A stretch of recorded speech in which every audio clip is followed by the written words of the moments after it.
Yeah, so this is a '06 Cadillac DTS, and actually I just took this out right here.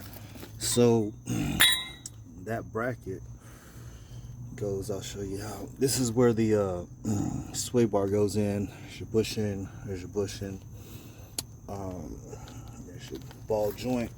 These are all, everything on this is 18 millimeter. So that's 18 millimeter right there. Those are 18 millimeters. So what you got to do, see, you got to hold those two right there on the top and on the bottom. You know what I'm saying? I hit those with an 18 millimeter impact to take them out. This is the only 13 you got. So you just take that out with a 13. You can hold the top with your hand, really. This is an 18 millimeter right here.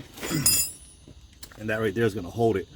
If you see that right there, it should hold right there. So just take this bolt out right here, which is an 18. On this side, take these 18s out. That's 18.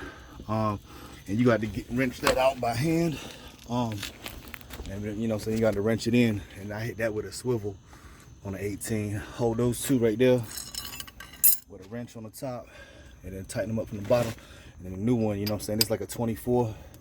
So just hold that and hit that with a 24. And that's it right there. This I ain't seen no videos on this one, so I figured I'd make it. This is a 2006 Cadillac DTS. And that's a control arm replacement.